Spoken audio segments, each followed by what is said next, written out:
All right, well, good evening, everyone, and welcome to the Spring 2024 Dean's Forum. My name is Arjun Jagada, and I am the president of the Student Aerospace Advisory Council. Joining me today are Interim Director of Safety, Mr. Aaron Turbess, Director of Flight Operations, Mr. Jeremy Raisler, Chair of the Aviation Department, Dr. Brett Van Huysen, and the Dean of the John D. Odegard Schools, Dr. Robert Krause. Before I turn it over to them, I have just a few updates I want to share.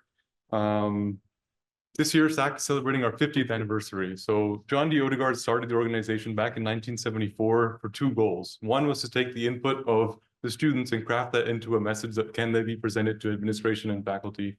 Second, he wanted to take the policies and procedures enacted by administration and then explain them back to students. So I'm happy to say 50 years later, we're still accomplishing both those goals. So just want to talk a little bit about our industry mentorship program. So the industry mentorship program takes our upperclassmen students and allows them to have a bridge to the industry, right? So like if you want to fly for United Airlines and be based in Chicago, there's a good chance one of our alumni flies for United and is based in Chicago. And so that enables them to set up video calls and talk face-to-face and work out how to actually get there and get to where you want to go. If anyone joining us online is a freshman for fall 2024, we also offer a collegiate mentorship program. And so that enables our first-year students to be paired up with upperclassmen to sort of help to fill that transition from high school to the college environment. That's it for me. It is now my honor to turn it over to the Dean of the John D. Odegard School of Aerospace Sciences, Dr. Robert Krause. Thank you, Arjun. You can pull the slides up. Evening, everyone. Thanks for coming. What kind of numbers do we have online? Looks like upper 20s. All right. Welcome, everyone online. Welcome to those who are here in the audience. Going to cover a few things, going through some slides. Some of the slides may generate questions. If you do have questions, go ahead and raise your hand. We're going to ask you to come over to the mic over here just so the folks online can hear what the question is at the same time. And we can take your picture and record who you are and track you and all that stuff. No, it's really just so that the people online can hear the question also. I'm going to start off with commercial aviation. How are things going? We don't have any Seminole students in here? All right. We know there's going to be some questions about the Seminoles, but the important thing going on with commercial aviation right now, and actually for any of the students in the college, registration opens next week. Monday, so Friday's a holiday. Monday's a no school day, but registration opens Monday. We're going to be having walk-in registration starting next week if you don't have an appointment that with your academic advisor. What? Right. So, but next week they'll be double staffed. Okay. Advisors will be double staffed next week. So if you do want to do walk-in advising next week, come and see that. We also have made one change to summer and fall registration. And it used to be that at this registration, you could register for a summer class and the follow-on fall class. And so for the students who registered for 414 in the summer would register for 415 in the fall. And when it came time for people who were actually eligible to register for 415 in the fall, they couldn't get into the class because all these other people were holding the spot. That's just one example. That happened in multiple courses, right? So we've decoupled the registrations. So next week, you will register for summer courses. You can register for the fall class, but you cannot register for the next flight course at that time. Okay, so that is one change, and it's just to make sure that we can keep the people who are at the top of the list should be the next ones into the course, not the person who registered first at spring registration. So we've decoupled that. That should fix some of the problems. I'm sure it'll cause some consternation when we get to the fall semester, but it should actually clean things up a little bit better so that the people who do finish a class in the spring, they will be able to register for that next class, or finish the class in the summer, they should be able to get into that next class. And so we are watching enrollment numbers and class numbers and section numbers very carefully. We do know we are offering 2 sections of every flight course this summer. So for summer registration, including 414, we're going to have 2 sections this summer. So for those waiting to get into that, if you're actually done with 325 by that point, which we're doing everything we can to fix those aircraft and get everybody flying. All right. In the news lately, air traffic management. Do we have any ATC majors in here? Anybody want to be an ATC major? Double major, anything like that? The big news on ATC recently is the FAA is looking to create an enhanced collegiate training initiative program. The application window opens next week. We're hoping to be one of the first schools in that enhanced program. We're going to be making some more upgrades to our simulator systems, the tower simulator, the en route simulators, all that stuff, so that when our students will graduate, that they will go straight to an FAA job. Instead of having to wait and apply once a year and take the test and then eventually go to Oklahoma City to the FAA training academy there.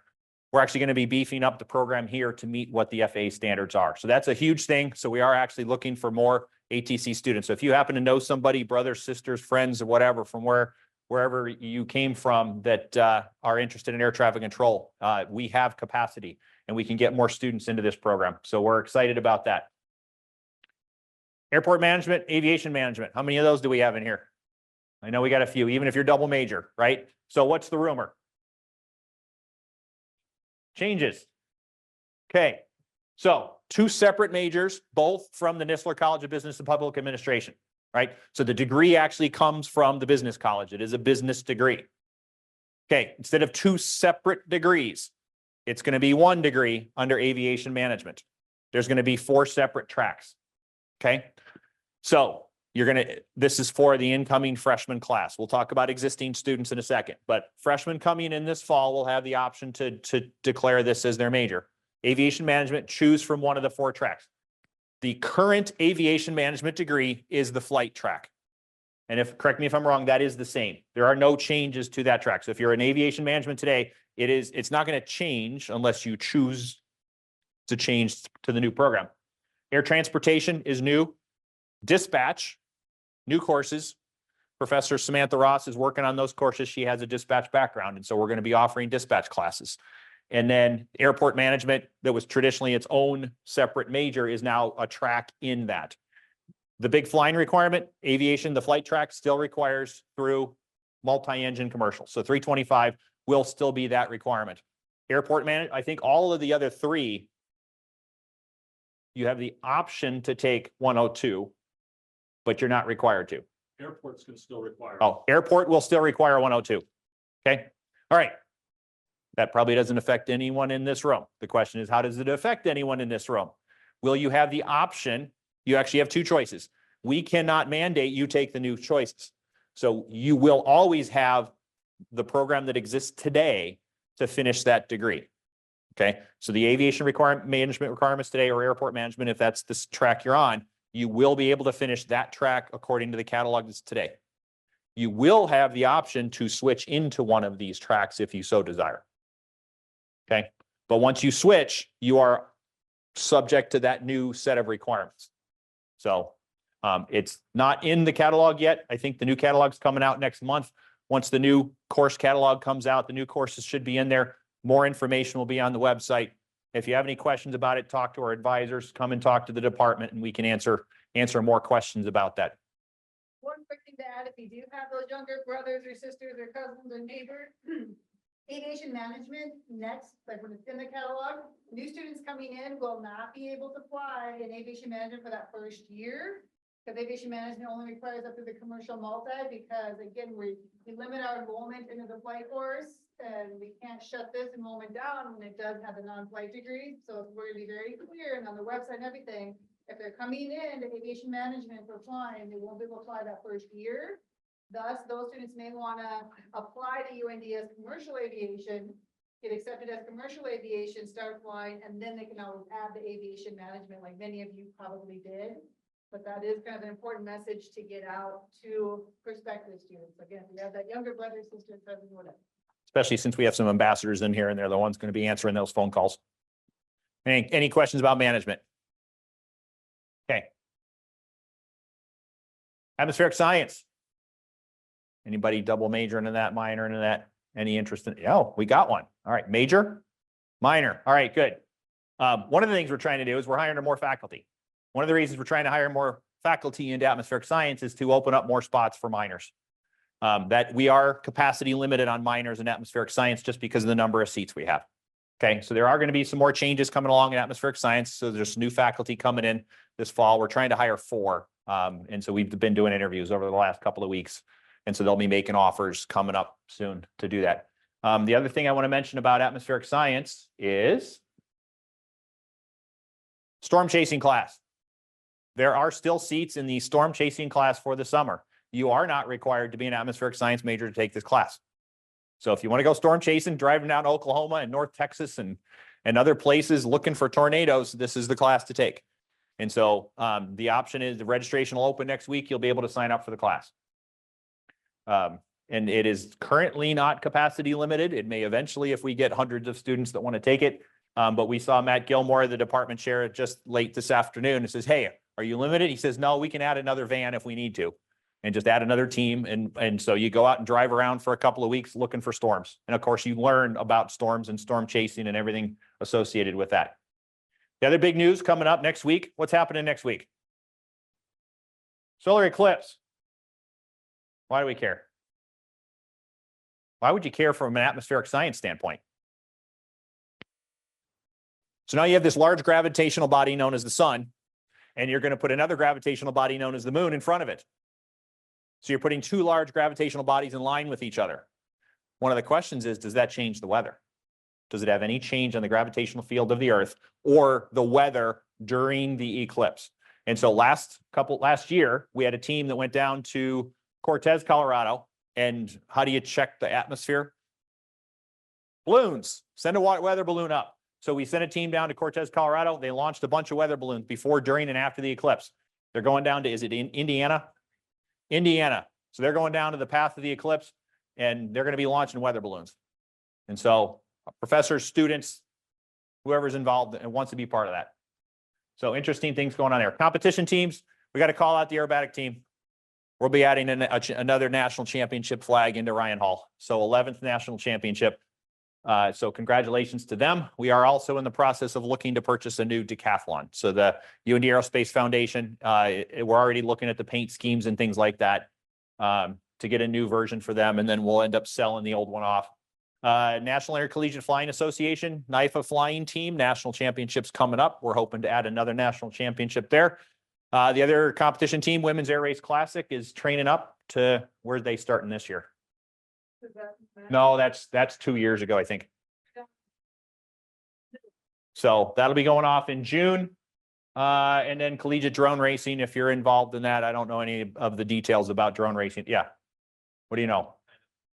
Okay. I think it's first weekend April. Okay, who's hosting? Purdue. Okay, Purdue is hosting the National Collegiate Drone Racing Association. So fun events.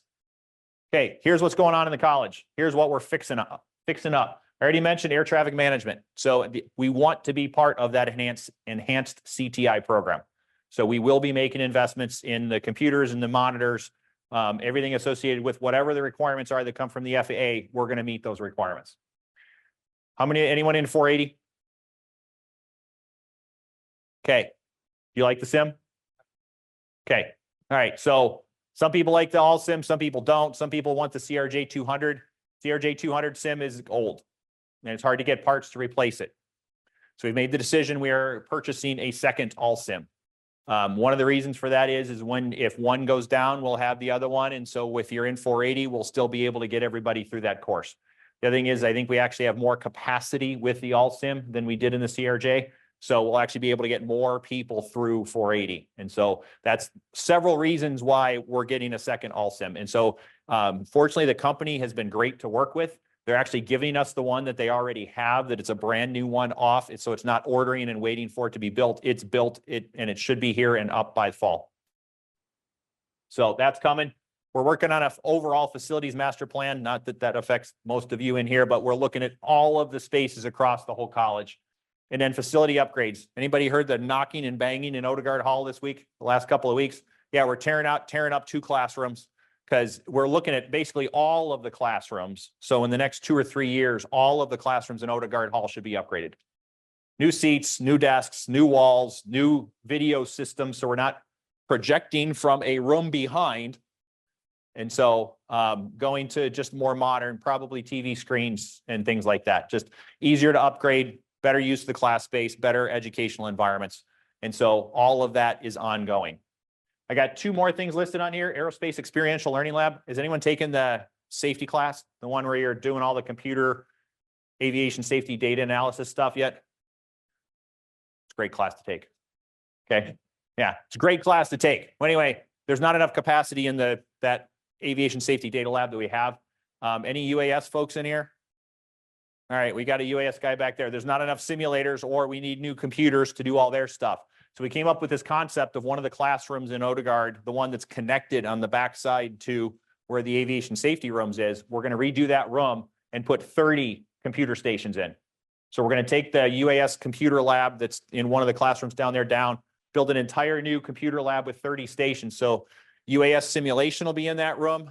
Air traffic control keyboarding will be in that room because they, the FAA invented their own keyboard because QWERTY, it wasn't good enough. And yeah, single hand keyboard that air traffic controllers need to learn how to use. And we have a whole class in that. And then, so UAS, ATC, and then aviation safety. So it's going to expand the capacity that can take those aviation safety courses because we are seeing an increased interest in those classes. So that's going to happen. The last one on here, the UAS Flight Operations and Research Center is redoing the basement of Robin Hall. We currently have a Predator simulator. It's leased, we own it. General Atomics pays us to use it for their training. They're done with it because they're buying their own new simulator. So we're getting our simulator back. And so we'll be putting that into the basement of Robin Hall, doing more UAS simulation, more space, an education space, a research space, and more UAS, for everything from small to the Scan Eagles that we have. And then we have some bigger stuff coming too. So lots happening in there. And the idea there is redo that. Has anyone been into what we call the Crookston wing? What do you think? You like those briefing rooms? All right. So the idea with those briefing rooms was that is the model of what the new flight ops building is going to look like. There may be some tweaks, but in terms of the walls, the desks, the right on the walls, all that kind of stuff, it's going to be pretty close to that when we actually do get the new flight ops building. So we wanted to do it as a trial. We wanted to see what it looks like. And so we're happy that it's open. And then the classroom that's out there, we're very happy with that. There's going to be some artwork changes. We're going to be putting stuff up on some of the walls to add some flair to that space. All right. Arjun a while ago asked me, there's a lot of questions about if I'm paying this much for a flight instructor, how come the actual flight instructor is only getting half of that or whatever the number is, right? So the question is, for every dollar that you spend on a flight fee, where does it go? And how do we calculate that, right? And so we're not going to get into the specifics of dollars, right? And because you think aviation safety data analysis is fun? This is one massive spreadsheet. Okay. So the first thing we do is we estimate the number of flight hours that we're going to fly in a fiscal year. So we've already done the analysis for FY25, which starts July 1st. So we look at every student that we have, what class are they in, and what are they going to be expected to fly next year? We know how many hours is expected for every course. So we can estimate pretty closely how many flight hours we're expecting for that entire year. We can also tell by airplane because we know which course that's going to be in, right? So we can estimate how many flight hours we're going to need. Once you set the number of flight hours by airplane, that generates a whole nother list of costs. We know that you fly this many hours on an Archer, you're going to need this many maintenance inspections. You're going to need this many engines or engine overhauls. Spacing all of that maintenance work out over that entire year, that's a cost. We can plan for that. The number of maintainers that we have, we can plan for that. Aviation records, right? We know how many check rides you're going to have. So we can base the number of people that work in records based on the number of check rides and end of course tests that we have to process. And so all of that goes in and we can calculate what is our total bill for the year. We can tell what the cost is going to be. The revenue comes from student fees. The airport is self-sustaining. Tuition does not go to the airport. State appropriations do not go to the airport. So basically flight fees pay for the airport, okay? So we look at that and say, okay, now back it out. An individual class, I have Aviation 102 up here. We know that Aviation 102 approximates 100 hours of instruction. Okay, that's for flight instruction, briefing, all those other things that go with it. 3 hours of simulator, 60 hours of flying. Okay, so that's the number that we use to build it out. Well, we know what that all costs. So that's how we then add up what the cost of Aviation 102 is. Okay, So then we also look at, we know what our costs are. We know what our fees are coming in. This is where it ends up going. Okay, so you'll see a charge for an airplane and a charge for a flight instructor, and neither one is what the actual cost of the airplane or what the actual cost of the instructor is. There's other things that get built into that. So this is where it goes. Aircraft payments, 21%. So on every dollar, 21 cents is going to pay for airplanes. Why do we buy airplanes? Why do we buy so many airplanes? You go to some flight schools, they got airplanes with 10,000, 15,000, 20,000 hours. Does anybody know why we don't have any airplanes with over 10,000 hours? Better to sell them. So at 10,000 hours, it's hard to finance and it's harder to insure. So we are better off selling an airplane at 9,000 hours because someone's able to buy it and we get a better price on that airplane. So the resale of that airplane is better if we sell it at 9, we can then roll that back into purchasing a new airplane. So when we sell a Seminole today, which we aren't selling too many, we're trying to keep all the ones we have. And if it's flying, we're really keeping it. So a Seminole today is selling for more than we bought it for. So the resale market is hot today. And so we're trying to take every advantage of that, which we can roll back into purchasing new airplanes. So we are purchasing a bunch of airplanes right now, but that's to replace the 2016 and 2017 Piper Archers that we have and the Seminoles. And so there's a complete down to the hour managing of the aircraft that we have and spacing them out. Same thing with the helicopters. We had a Robinson helicopter, the red one, the original red one, not the red one we have now, needed an engine overhaul. And we looked at it and said, rather than us doing the overhaul, we're going to sell that off to someone else who's not going to need an overhaul for 3 or 4 years because they're just not going to fly the hours we fly. So we sold the first one off and we bought another one. We are now able to do engine overhauls ourselves. And so I think we're already onto our second helicopter doing an engine overhaul. So our maintenance team is fantastic to be able to get that done. So that's new aircraft purchases, maintenance. We got to pay to maintain these airplanes. Okay. We have had an increase in maintenance costs over the past 2 years because we've been short on maintainers and we've had to farm some of those inspections out to other places. That actually costs us more because we have to ferry an airplane out. They have to fix it. Then we have to get that airplane back. And so it ends up taking 2 or 3 days for the single inspection that we can do in a single shift if we do it. We have some things in the works. We have some more maintenance folks coming this summer. We're going to be, if everything works out as planned, fully staffed on A&Ps by summer. So we're very excited about that. So we're one of the few places that will be because A&Ps are a hard thing to come by right now. So we worked out some deals with the Thief River Falls A&P school that's over there. Motor pool, shuttle, right? That costs money. We got to pay for that shuttle to go back every 15 minutes. A shuttle's leaving unless the weather's bad. Fuel and oil. Okay. We have to pick a cost for fuel. Anybody know what the cost per gallon is that we just set that number off of?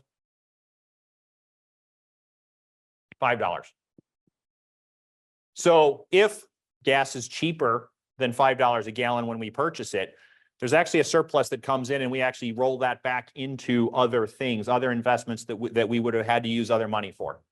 So that rolls back in. But that also, if it's more than $5, there is an what do we call it? The plus up that we charge. Surcharge that we have to add to it because we have to recover that cost so that we break even on the budget, right? Fortunately, avgas has been relatively cheap. We did build up a surplus last year. That is why when we switched to UL 94, we did not pass that extra cost on to students. So there was no change in price of what students were paying when we switched to UL 94. And of course, you all got the whole story on UL 94 last week or 2 weeks ago. All right. Insurance. Yes, we have to insure all the airplanes. 6%. It's not cheap. Okay. Miscellaneous. There's other things we have to pay for. Admin, academic auxiliary support. So you'll see that, but you'll also see salaries and fringe. Salaries are the people who work at the airport. So it's Jeremy. It's not Aaron, actually. It's Aaron today. It is. Aaron works for me. So Aaron's on, which is what you want. The director of safety should not work for the flight ops guy. The director of safety should work for the accountable executive. So the safety office works for me, is on my budget, but there's some expenses that get passed on to the airport. But all the CFIs, all the maintenance workers, all of records, basically everyone who works at the airport is in salaries and fringe. There are people who do work. My finance team, someone has to manage the budget and figure out all of these costs. All of that is in this admin academic auxiliary support. So for every dollar that you spend on flight fees, that is how it's spread out. We have to set future flight fees by October. So the flight fees that are going to change and be published soon, I think the website currently shows FY24, which is what you're paying right now. The FY25 flight fees will show up by July 1st. We had to set those last October because it has to go to the State Board of Higher Education for us to change fees. And so their fees do fluctuate. We do calculate them every year. So if you look at fees today compared to 5 or 10 years ago, there are differences. Maintenance costs are higher. Parts are more expensive. Fuel, it goes up and down. CFIs go up. But I mean, we try and pay CFIs as much as we can, but we also realize the more we pay the CFIs, the more students have to pay in the long run. So there is a balance there, but that's what it comes down to. Any questions about fees? It is a very complicated process. If anyone, what do you think the total cost of flying is at UND in a year? All right, what's it? Higher or lower? All right, how much lower? All right, it's 37. $37 million. So we manage this down to the dollar. Okay. So there is not one wasted dollar in what goes into this. And there's some things that we're able to do that make this a very efficient operation. So some of you may have heard we talked to an electric airplane company. An electric airplane company came to us and says, we'll be able to lower your maintenance costs by 20 cents per flight hour. And we said, well, what do you think our maintenance cost per flight hour is? And they gave us a number and we're like, yeah, that's not our maintenance cost. What they were quoting to other people was 20 or 30 cents per flight hour that they'll be able to save on maintenance on an electric airplane. We were looking at 10 to 15 cents. That our maintenance shop is that good and that efficient. And so that's one of the reasons why we have a single fleet, Piper aircraft, Piper Archers, Piper Seminoles, similar parts, similar equipment, similar maintenance, similar procedures that allows us to streamline things. The maintenance intervals that we do, where we split our maintenance intervals into this scheduling system. Single shift, single inspection, done. We're not splitting things up over days, with the exception of tearing a tail off a Seminole. We're doing everything we can on that. And so there are a lot of complaints and issues with the Seminoles right now. We understand that. We're as frustrated as you are. The good thing is we at least have a little more leverage with the company. The company is responsive to us, but also realize there's a lot of other Seminole users out there. We're just screaming the loudest. And so we're doing everything we can to get those bulkheads back and get those planes flying again. Good thing is once we have a good airplane, that plane's going to fly. And so we did have to back off on flight schedules for people in 325 and 324 and kind of say, okay, here's the priority. And it really is to get people done as quickly as we can with the airplanes and resources that we have. All right, student support, lots of things going on. So we do have the collegiate mentorship program. So this is the one where freshmen would get mentored by an upper class student. So if you want to be a mentor, talk to Arjun. We have the career mentorship program, partnering with our Aerospace Alumni Advisory Board. We have the Uplift Peer Support Program. Strategic investment from the university went into an aerospace medicine initiative. And so there's lots of discussions between us and Student Health Services and the University Counseling Center and the medical school, trying to improve what's happening in FAA medicine. And so there's discussions with the FAA. There's all kinds of other things that's going on. Dr. Berkey has been involved with not only the FAA, but also the National Transportation Safety Board. There was a roundtable in December that UND people in some form or another, alum, were like half of the panel. And then there's an aviation rulemaking committee that she's been part of that's actually looking at what is the FAA doing for mental health and medical requirements. And so there's going to be more information coming out about that because the FAA is still trying to figure out what they're going to tell Congress and then what they're going to change from a policy perspective. The mental health symposium stuff is continuing. We're spreading it. We passed it off to Middle Tennessee State. We did still send people to participate in it. We also sent some people overseas. I think, Carson, you got to go to Germany, right? Okay. Also next week, Saturday, Community Day. Every other year, we open up the college to the community. I think we estimated about 3,000 people came through the doors 2 years ago. Huge day. If you're volunteering, thank you. If you're not, come on by anyway. It's great to see kids and inspire them and get people interested in aviation or aerospace careers. Career fairs. I'm going to turn this one over to Josh. No, I'm kidding. Coming up in a couple weeks, 25th of April, Thursday, 25th is the conference. Line up of great speakers. If you have a chance to come and see any one of those speakers, I encourage you to do it. If you can see more than one, even better. Take the time to hear those speakers. In some cases, it's great networking because you'll actually be able to connect with them. But just hearing the stories and the variety of stories that they have is great to hear. 26th April, career fair out at the airport. And then several of the clubs, Alpha Eta Rho, the Women in Aviation, different groups are all doing lunch or breakfast or different things going on. And then it is family weekend. Scholarship ceremony and banquet is on Saturday. For atmospheric science, it's on Friday. But aviation scholarship ceremony is on Saturday. Okay. Weekend flights. Alpha Eta Rho is a big part of helping to manage it. There is still 1 day left to sign up. Tomorrow morning, 8 to 10 o'clock, you can still sign up for family flights. If you have signed up for a family flight, there are safety briefings for the pilots. Questions about family weekend? Weather's going to be good.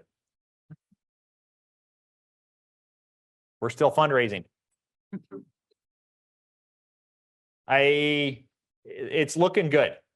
I mean, I can't say anything definite because I don't have a check in hand, but I would say there is probably a better than 50% chance that this will break ground next year.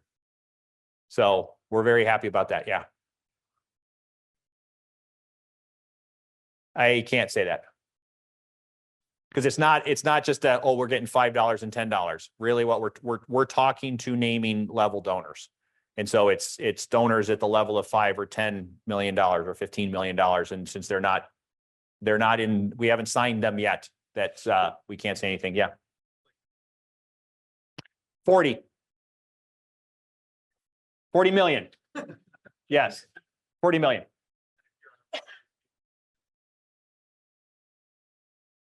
So part of it is just the sales pitch that we have, right? So when you look at this program and you look at the building we're in, I do consider us the premier flight training program in the country. The building that we're in was built in 1974. It was the maintenance building. It's fallen apart. The ground is falling out from under it and the hangar next door. And the ceiling leaks. And so we need a better building. And so right now, when you look at what we have, you go into flight ops or you go into dispatch. The only reason you're in that building is to get an airplane or to go to records, right? That's the only really, you're getting your airplane, you're leaving. The whole idea behind this building is this now becomes more of a space. So not only will it have dispatch and records like it already has, but it's going to have the briefing rooms that are like in the style that we already mentioned. That's going to be the second floor. Third floor is going to be offices, but the lobby, the spaces that are there. If you go over to the Memorial Union, you just look at the students that are studying in the middle of the space there. The whole idea is we're going to have spaces where people can hang out.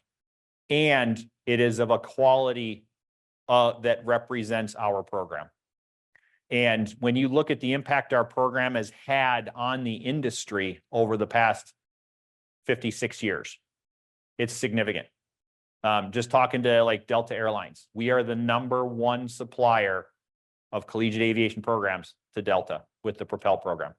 We put more people into that program than any other school. If you look at Delta over history, look at how many of our alum are at Delta. I mean, it's great when these groups come in. Obviously, we see a lot of the same folks that come a lot, but it's when you go out to stuff or you go to alumni events.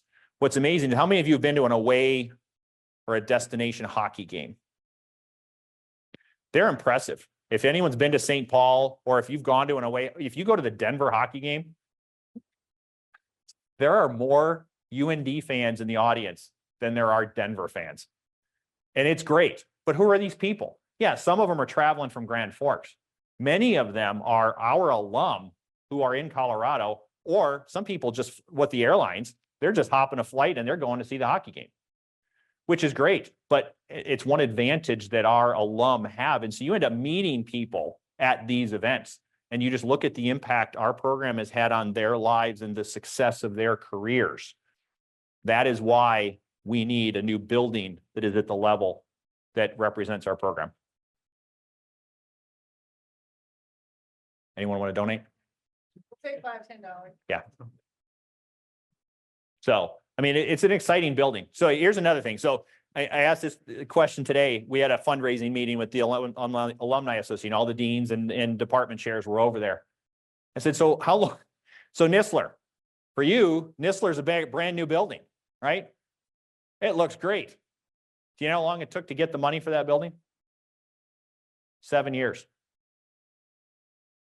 So the question I asked was, how do you sustain momentum? I came in 3 years ago. One of the first things I did that year in 2021 was we got the design for this building done. So for most of you who are in the upper classes, I've been talking about this building since I got here. Some of you are thinking, oh, he's been fundraising for this building forever. It's an albatross around my neck. Does anyone get that reference? What's the reference? I know that albatrosses are a very large seabird who can't really take off whenever they land on top of the boat. Okay. There's a poem, an epic poem called The Rime of the Ancient Mariner. He hangs an albatross around his neck because it's just it goes on and on and on. And so some people think I'm just beating my head. I am doing everything I can to get out there and cheerlead for this building. And there is a need for it. And so as you talk to the people that fundraised for the Nistler building, there's a lot of people who wait in the wings and they want to donate and they want to be part of this building. And they're just waiting for that naming donor, for that one massive gift to step forward and put their name on the building, which is why we're focusing on the large donors at this point that are going to help with that. We know our alum, they're going to give us, I can't say they're going, we hope, we wish that lots of people will contribute to this building. But what's going to get it across the finish line is we get a couple of large donors, other people are going to start coming out of the woodwork and going to help us get this thing done. Because it's cool. It's an awesome building. It was actually kind of fun going through the design process. Some of you may not like picking out furniture, and then some people may not like we have a living wall. And so that may or may not be in the building when we finish it. We do have a fireplace. Yes. Yeah. Where is like the dispatch records and where that be relocated? 5-story. So the 5-story and the hangar next to it. So we'll shift parking around and because it also takes out the hangar that's attached to dispatch. That hangar is part of this project. So the idea there is we do enough events at the airport. We need an actual event space that is also a hangar. It is still a hangar, so we need it to be a hangar, but we need an event space so we can host career fairs or welcomes or meals or, whatever other fundraising event that we want to do out there and actually make it a destination. It makes acoustically better than a metal hangar, right? So we have that part of the design also, and the floor in there also. I mean, the ground underneath, and it's the soil. It's not that they did anything wrong when they built it. It's just the soil over 50 years and the chemicals that are the alkali, the pH in the soil is just bad. So, yes.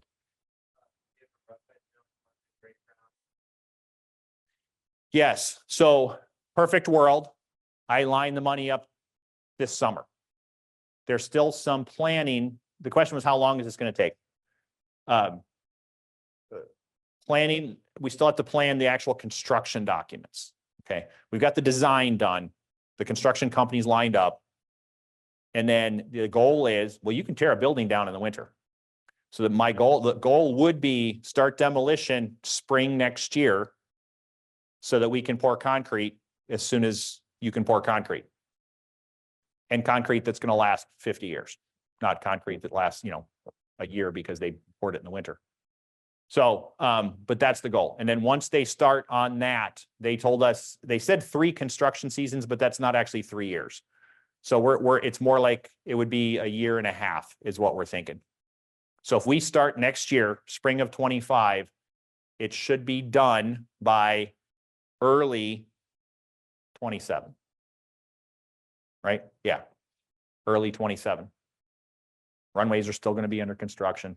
Air traffic control tower is going to be built. The other thing that's a big part of this project, what's the #1 complaint at the airport right now? Parking. We're hoping to gravel in a lot soon. I'm hoping by the end of the summer that we'll have an extra gravel lot in, so to increase parking spots. That is contingent upon the air traffic control tower. We need a definitive, basically stake out where the new air traffic control tower is going to go, and then other things can happen. But there's a triangle that's a retention area, water retention area now.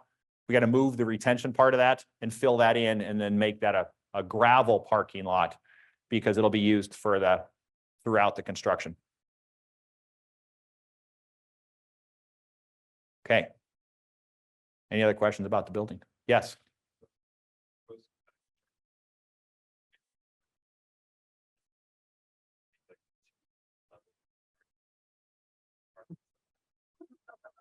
I don't know if it's gonna be like.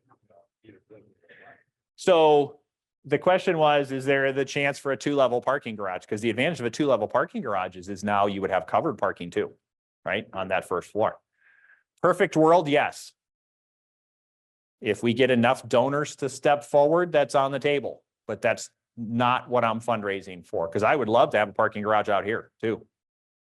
This is ideal for a parking garage right here in this Clifford Hall lot, right? But that's not on our priority list right now.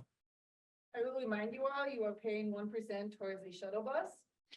So we can always use that more too. Especially when gas is expensive.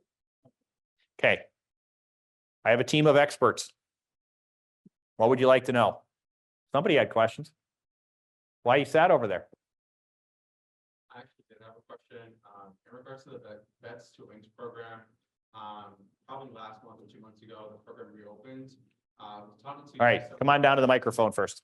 So the Vets to Wings program is what the question's about. So I was talking to some of my fellow veterans. The program opened, I believe, a month or 2 ago. Some of them, including myself, we were still finishing up 102. We couldn't apply for the program. I know you guys secured a $2.5 million donation from the FAA or the government for that program. Is that, do you guys see in the foreseeable future an opening for that program again? Or is it just a one and done? So that is a great question. It's working. So that is a great question. The Vets to Wings program is a pilot program that was awarded to us by the FAA, and by a pilot program, I don't mean like learning to fly. I mean an initial program. Let's put it in place. Let's see the results. Let's report back on those results in hopes of getting more traction to expand that pilot program beyond just UND, but to other schools as well. Unfortunately, it does have a set amount of dollars of $2.5 million. And so we track that very closely. And so we realized last fall that we did have some resources because students were finishing up early. Some maybe left the program. We were able to open that application window again. We don't think we'll be able to, with this initial pilot program, unfortunately, open the application for Vets to Wings again. But the good news is we are showing great results. I think to date students have been awarded, 80 new certificates or ratings. We meet monthly with the FAA. Our Senator Hoeven right now, along with Tammy Baldwin out of Wisconsin, they put an American Aviators Act into the congressional ask this year for appropriations for increased funding. We're hoping that that makes it through Congress, and then we're going to be set up very well because we have the pilot program. We've been working closely with the FAA. We've shown great results, not just with our student success, but our industry partners coming in and meeting with our students, those students getting hired as CFIs and building those hours. So, we're really hoping to see it expand and continue. But the current program right now, unfortunately, all the money is earmarked for current students in it right now.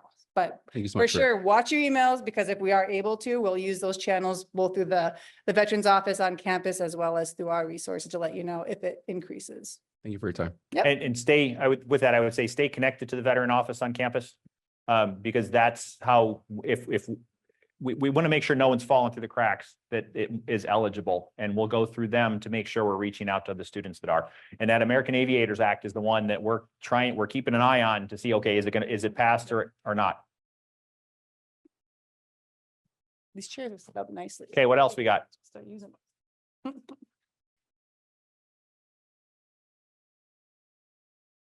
Anything on? Go ahead.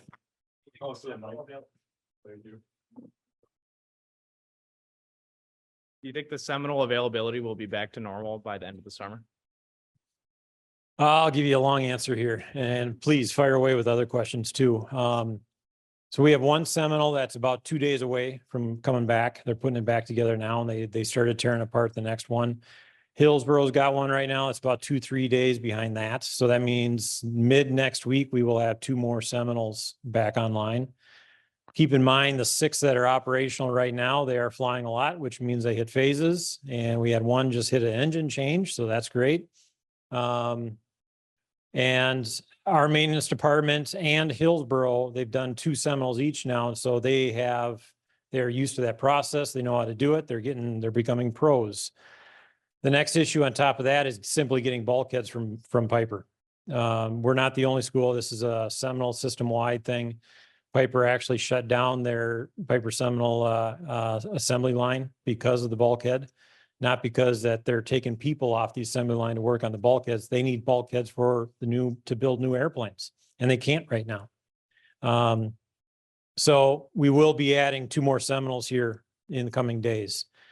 Our focus is on the students that are furthest behind. What I mean by that is we know we have students from the fall that are still working to get their flight training done. And those are the students that we've given permanent launches to, 1 or 2 permanent launches a week. I don't know in the history of this program if we've ever had permanent launches in the Seminole. This is a first for me. And so we will continue to review those permanent launches, and we're prioritizing the students that are furthest behind. So then once those students start finishing up, and they are, then we start targeting the January students, both 324 and 325. 325 is getting a brighter spotlight than 324 right now, because 325 are the students that are nearing graduation, nearing the 400 level courses and that kind of stuff. A scary number right now is we got 23% of our students on the flight line that fly the Seminole. 23%. And so the permanent launch structure that we have in place is in a way playing traffic cop with the schedule and everything.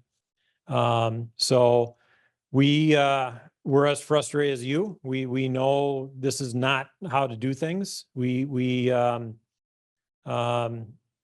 This is just not how we operate, but we're coming up with these Band-Aids because this is simply the hand we're dealt. You know, it's no different than a heave in the concrete on a runway, or bad weather, or smoke from Canada. We are well versed on curveballs being thrown at us. This one is just taking a lot longer than it should.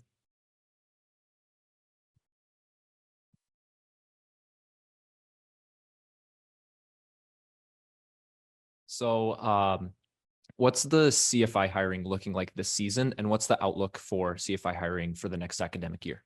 Sure. So CFI hiring is directly related to the industry. If the industry's hiring, then we're hiring. If the industry slows down, we slow down. There is a direct relation between the two. So we're sitting around 200. I think the last count I had 212 CFIs on staff, and we target the fall semester to start at 250. So, and then there will be folks that leave between now and then, and that kind of stuff. I mean, there has been some slowdown in the industry, but we also know that folks are looking at other opportunities outside of the airlines too. So our hiring is simply, we have a target number, which is typically around 250, and we'll fill that gap based upon what's on staff at that time. I would say we typically overshoot the 250 because we know, one, the more senior CFIs are going to be leaving, and some of the group that's chosen, some of those people they may find another job before they start. And hiring, where do we stand? Applications are due tomorrow? Yeah, so we had a meeting today on this. 125 applications are in right now for the hiring going on in a couple weeks.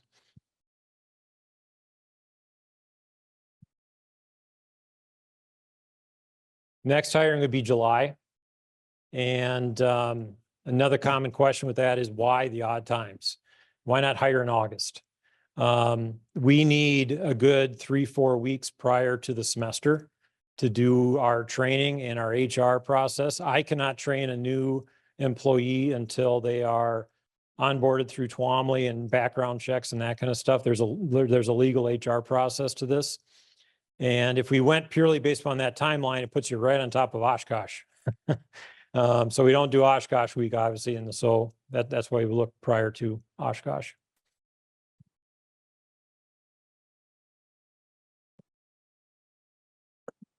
Okay, so I have 2 questions. So last Dean's Forum, I asked about the 480 like priority registration. Has that changed at all since then? I'm trying to remember. The system that we have in place is not old. It's new. And the focus is on students that took 415 recently, the prior semester, and got done, and making sure they have that continuous path towards graduation. So I think right now there's just my opinion from the info I have, there's a lot of rumor out there. There's plenty of room this summer. If you want it, get 415 done.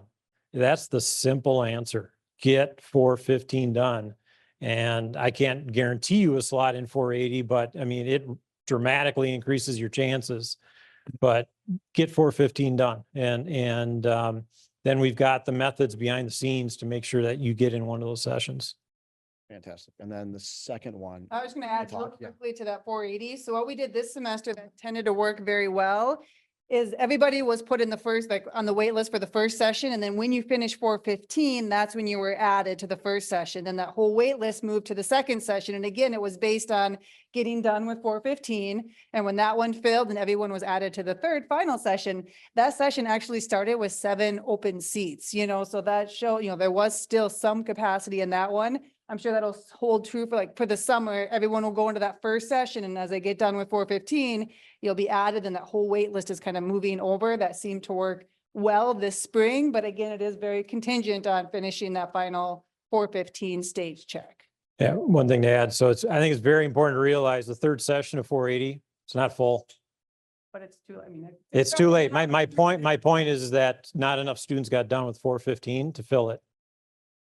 All right, and then my second question is about graduation and early walking. So if you applied to graduate and have been accepted to early walk, do you still retain all the honors when you apply and graduate in the summer? So great question. So yes, we did just go through our graduation list. And again, we were waiting for that third session of 480 to start because we know a lot of students wanted to get into that. I do approve walk earlys if you just have the 480 left. So when you show up in May, you won't be in the program. You won't get your honor medallion and things like that. You will, if you graduate in August, getting 480 done, you would end up in that program, but they do not mail you your honor medallion, but you would still, if your transcript is in those honor brackets, you would still graduate with honors based on your GPA. You just won't get this medallion. Okay, perfect. Thank you guys so much. But make sure you reapply for summer graduation. If you walk early, the system, your application's gone, you have to apply for the actual semester you're going to finish 480 in, because we catch those too often where they thought they graduated 6 months ago and they didn't really graduate yet because they didn't apply. Or a year or two ago. True. Awesome. Thank you guys. Yep. No, really, you did graduate. Maybe.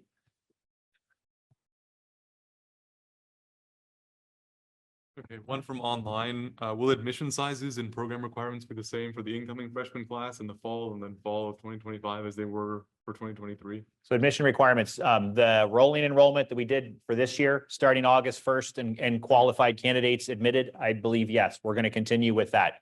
Everything we saw this last cycle compared to the previous year seemed to go well. So we're still looking at a 3.25 GPA. August 1st, rolling enrollment at that point until we're full. The only variable that is in that is how big of a class do we admit? So we can't control, once we admit, we can't control how much of those admissions actually show up. So we set that number based on how many freshmen actually do show up. And we can't set that number until this fall. This class coming in fall of 24, we closed enrollment in November.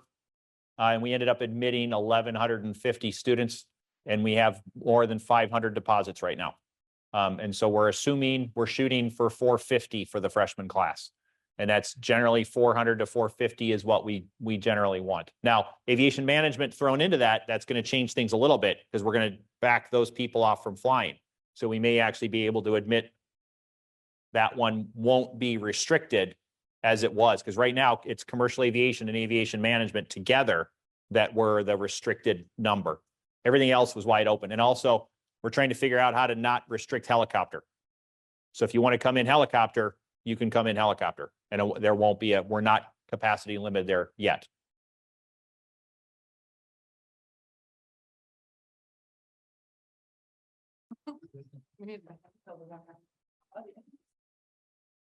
Got my exercise steps in for the day. I was wondering, what are the applications looking like for the 5th story positions, like the chief position and safety kind of looking like?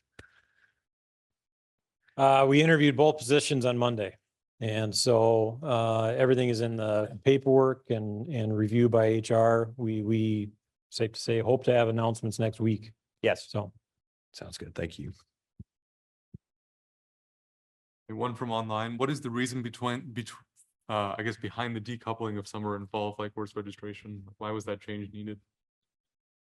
So the shorter answer is you would have students who would register for a summer class and the follow-on fall class, and then they wouldn't finish the summer class in time, but it holds that fall slot. So it backs things up. And so the students who had finished that class, who are all ready to register for the next class, they can't get into it because someone's blocking the slot who's not eligible for it. It ends up creating a lot of mix-ups in people who had finished the previous course earlier, falling behind someone who finished a course later. And so it's really to make it more even so that the first people into the class should be the people who finished the previous course first. And so the only way we could do that was to decouple those two, because it was significant how many people had to be removed from fall classes, or people that got into fall classes, but yet there were people who had finished the previous class before they did. And it's all because of that summer. Like you could finish the class in the spring semester, and if you didn't fly over the summer, well, you should be the first one in line for that fall class. But you couldn't get into the fall class because someone registered for summer and fall that blocked that slot. And so we're stopping the block of the fall slot. And so basically it's similar to any other semester. You can't get into a class until you have completed the flying for the previous class. Now, I believe, correct me if I'm wrong, we have changed the deadline. So previously, up until recently, it was 12 o'clock on Friday before the class starts. It is now midnight Sunday. So if you're getting your check ride on the Sunday, you should be, assuming there's a position in the class, you should be able to get into that next class. Correct. Okay. Just to add a little bit to that, so we were seeing, so it's essentially an underclassman leapfrogging over an upperclassman. So it simply wasn't fair in the timely completion of their degree. We have been getting the question in the Aerospace Success Center about, well, how do I plan for my fall semester if I do want to fly in the summer? That's fine. What I would advise is take a look at the next flight course that you want to take in the fall, know when those class dates and times are, and select at least 2 of them to block your schedule out. So you have 2 options at least. And then hopefully when you finish or get on template for your summer class, the seat should stay available longer in the fall. Now doing it this way, hopefully one of those 2 sections is still available. If it's not, but another section is, then you may need to look at reshuffling. But again, plan for that. If your plan is to do summer and fall, be smart about your fall schedule. And I would just in schedule planner block out at least 2 of those ground school sections, so you have at least 2 options going into the fall. Then the other thing is there's a couple of short classes that we can do half semester classes. And so assuming that we have the faculty to teach that class and we have the need to do it, we will try and offer mid-semester classes as much as possible, because it just gets people through. And so that's 221 possibly, and 415 are the common ones that we see that have a mid-semester offering. But again, it's based on, do we have the faculty to teach them? And is there like one of the problems we had with 415 for the mid-semester now, just based on the number of, am I speaking this correctly? There was 415 was the problem because the next class, it was going to create a whole wave of people in that next class. And so basically where we had waived some things earlier this year, we took away the wave and said, okay, this is the policy and always has been the policy. We just relaxed it a little bit in the fall. We weren't relaxing it anymore because we were going to get this wave in the summer. And it's just making sure that people will be able to get through the classes in a timely manner.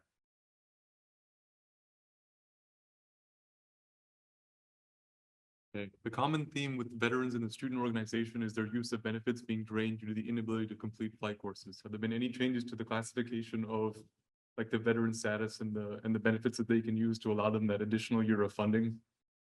So the question was about veteran benefits and an extra year of funding. So in the commercial aviation major, so under veterans benefits, not the Vets to Wings program. This is actually benefits from the Veterans Administration that a person earned due to their military service.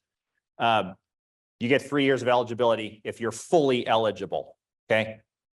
Our commercial aviation major is considered a STEM degree. There is a STEM scholarship through the VA, it's on the VA website, for a 4th year.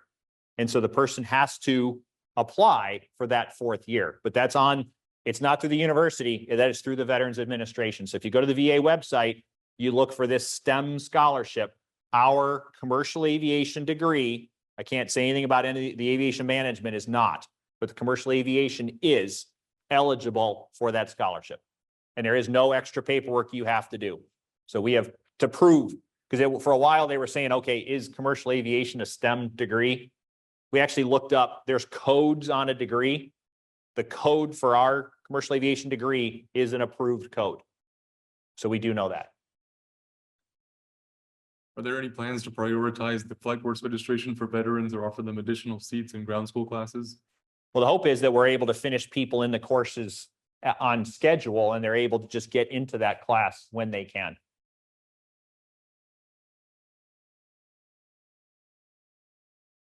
Any questions in person? That GI Bill, is that? Thank you.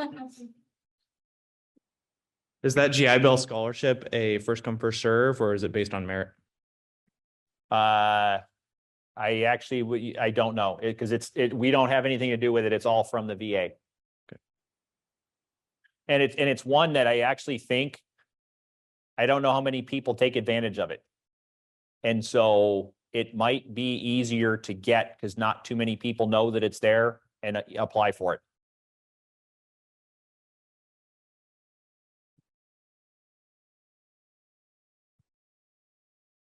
So kind of going back to the aviation management major changes, do you know how many aircraft dispatcher courses will be offered, and will non-aviation management majors be able to take them? Yes. There will be, you will be able to take them if you're not an aviation management major, as an elective course, of course. And there'll just be one of each section initially, with the idea that as we hire more people that can teach those courses, we can expand offerings. So we'll start with one of each of the 2 classes though. And of the dispatch is 2 classes. There's dispatch 1 and dispatch 2. Okay. 4. Yeah. And then one other question, will it be possible to do a dual concentration? And how many courses in difference would each one be? If that makes sense. So 2 tracks. Yes, 2 tracks. Yes, 2 tracks. Yeah. Boy, I don't know. I don't know how There you you, go. yeah, it's a good Because question. it'd be 2 tracks under the same major. Yeah. So you can't double major because the major is aviation management. It's just a track underneath that. So yes, you can do 2 tracks. It's going to be 1 degree. Correct. Okay. Yeah. So it would take you the additional credits for that track that weren't in common with the other track. Mhm. How many there are, I'm just not sure. We have to look at each track. It probably, yeah, but as soon as it's published on the website, you'll be able to, in much more detail. And I will always put a plug. So we have a core advisor in the college. Her name is Tammy Molsky, and she's a core advisor both in aerospace and the Nistler College of Business. I would highly recommend it. You know, those kind of questions. She works closely with both colleges because this degree is technically a College of Business It is. degree. So they're going to be making some of those decisions. Okay. Thank I you. will also say with the dispatch, as it starts out, it's going to be very limited, 25 students a year for that. And again, this is one of those options that we really do want to keep available for students that maybe wanted to fly, but can no longer fly, maybe medical, financial, or things like that. It wouldn't be a track just to pick up right now if your ultimate career goal is to fly for the airlines or do air traffic control. But, until it expands a little bit, 25 seats when you have 2,000 students is not very many. So again, it's a great option for those students that love aviation, but maybe can no longer do their original intention of flying. We wanted to do a dispatch degree for 20 years probably, but this is the first time we've had a faculty member that was able to take it on. And we're looking for more faculty members that have that interest, but we'll see if we're able to hire some. And it's the FAA that limits it. Yeah, 25 exactly. students is the FAA limitation. Yeah, it's highly FAA monitored. I mean, they're going to be here constantly observing her the first year, and it's very regulated. As regulated as the pilot courses are. Okay, thank you. I do want to say there is another class that is going to have some restrictions in the fall. So it's atmospheric science 110. Yeah, so if anybody in here needs to take 110 or retake 110, you need to take it this summer. So it is being offered online this summer. There's 100 seats in the summer. We are restricted because atmospheric science is hiring faculty as well. And so we only have 298 seats exactly in the fall, which sounds like a lot. But again, first priority has to go to those new atmospheric science majors, and their numbers are up slightly. The next group is going to go for those students coming in with their private pilot, and then the 102 students, because atmospheric science 110 is a co-rec to meteorology 110 and 102 and the new 220 class. And so those seats are needed for those students coming in and starting their flight training. So if you're here and you still need, for some reason, meteorology 110, or you have friends that need it, this summer, there's an online. The other one that there's been rumors about is aviation weather, so atmospheric science 231. So unfortunately, Brad Weimer is retiring. I mean, happy for him, sad for us. He's been teaching aviation meteorology for a long time, and it's great because he's a pilot and a meteorologist. They are now hiring a part-time pilot who's also a meteorologist. She's going to be teaching aviation 231 this fall. Initially, there is going to be hopefully 2 sections, both with 70 seats in it, so 140 seats. Initially on Monday, though, when registration starts, that second section may not quite be in the system yet, so don't panic. If you log in and 231 fills right away, they will be actively putting in a second section. We're just trying to find a better room to teach it in and things like that. But rest assured, we do have someone lined up to teach aviation weather this fall. And we are very excited about that. It's kind of hard to replace Fred. Yeah, I don't think you can ever replace Fred, No. but Hello. I was just wondering, this might be a little niche for you guys, but you were talking about instructors, and I was just wondering about the availability on how many people or instructors can teach for the aerobatics course this summer. That is probably the most restricted flight course we have because of exactly that. Yeah, obviously Mike Lentz is the master CFI, but I mean, Mike only has so much time. He's in high demand all over the place. We have a few more, and that's it. And we're always looking at who else can teach aerobatics. It's an experience issue. I mean, there's the tail wheel aspect, there's the aspect of approved to do spins, and then there's the aerobatic level. And so it is a challenge to staff that course, much more than 414 and MEI type training. Okay, yeah, I was just maybe trying to get a clear number because every time I ask Mike, it's kind of a muddy area, but that might just be Mike. He's a funny guy, but yeah, thank you for that. I would say cloudy area, not muddy. Yeah. Muddy in aerobatics, that's not a good thing. Sounds like I need to start flying again. Okay, the scholarship central application closed March 1st. Will the recipients be notified in the coming weeks? Yes. Okay. early next week is the goal to let folks know. And that's just a letter that they're getting a scholarship. They won't find out which scholarship they're getting until the scholarship ceremony on Saturday, whatever that Saturday is. 27th. SAMA weekend. Anything else from in person? Okay, well, thank you all for coming. Appreciate all the questions. It was good information. So thank you to our panelists and thank you everyone else for, oh, one more, never mind. Oh, okay, all right, yeah.